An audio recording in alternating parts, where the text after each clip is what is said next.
Hi guys and welcome back. So today I'm going to be showing you how to make a cornflake tart. Let's begin.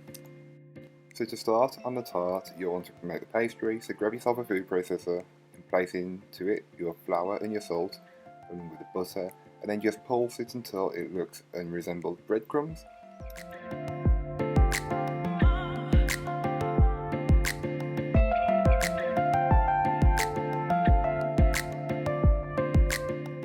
Into a small or medium mixing bowl, you'll want to add your sugar and the egg, and just whisk the two together until they are well combined and the mixture is not granular.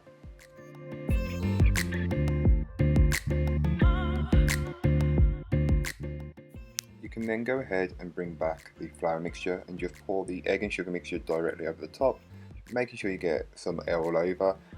Then you'll want to put the lid back on your food processor and just pulse it again until a dough starts to form. Being careful not to overmix at this stage, as it will make the pastry tough to work with as you've overworked the gluten. You can go ahead and flour your surface with some plain flour and then place the pastry on top. As you can tell, it's not perfect at the moment, it's still quite crumbly. That's what you're looking for. You'll just want to give it a brief knead to bring it together. So add a little more flour, just squeeze it and bring it into a ball shape, and then just flatten it out into a fat disc and cover it in some cling film and place in the fridge for an hour or longer just to firm up. So once the dough has had roughly about an hour, you can go ahead and flour your surface and then place the dough on top and just start to roll it out using a rolling pin, making sure that you're using enough flour, you don't want it to stick anywhere. Roll it out until it's just about an inch bigger than the tray you're using, and I recommend using a 9x13 tray for this.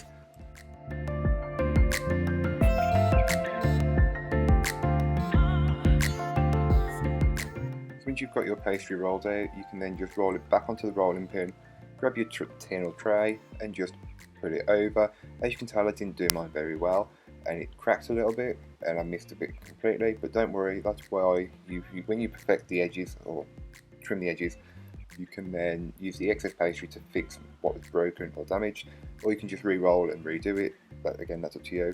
You'll then want to dock the bottom of the pastry to allow any steam to release.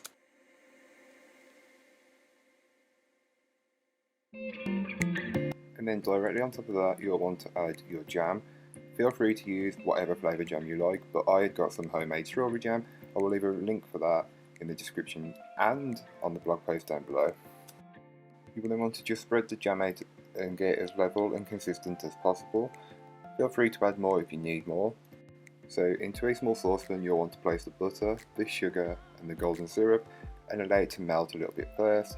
Then just keep stirring it until everything is melted and is well combined. And once you've got that, you're pretty much done. Make sure you're using a big bowl and place in the cornflakes. Then you can pour over that hot sugar mixture that we just made. Pour it over. It doesn't look like a lot, but it is. You'll then want to keep stirring the cornflakes in the sugar mixture until they are all well coated in the mixture. It may take some time, but don't worry, it's completely worth it. Just keep stirring and you'll see that they become shiny and glossy. You can then take your unbaked pastry case out of the fridge and grab your cornflake mixture and just pour all of that cornflake mixture into it. Spread it out a little bit, you may need to do it in 2 additions like I did. Then just spread and level it out and then just press it down so it's compact a little bit, and this just helps with the baking and cutting process later on.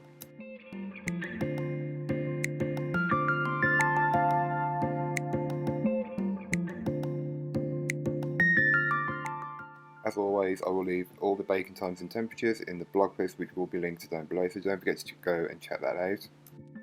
The one thing I do want to mention is that you don't need to blind bake the pastry, as when I asked the school dinner lady that they never did this at their school, so that's that. So here is what the cornflake tart looks like once it's fully baked and cooled. You can then take a knife and start to cut it up. I cut mine into 12 generous portions, but feel free to cut it into smaller portions. You'll just need to reconfigure the sizes of the portions, but again, that's completely up to you. So thank you so much for watching, I hope you enjoyed. If you did, don't forget to like, comment and subscribe for more from me, and I'll be back again next week with some more videos for you, so join me then. But in the meanwhile, don't forget to check out the description, there'll be a link to this recipe, my blog, and all of my social media, so don't forget to go and follow me on there. And if you do, say hi, like my stuff. But yeah, that's all for today, bye guys.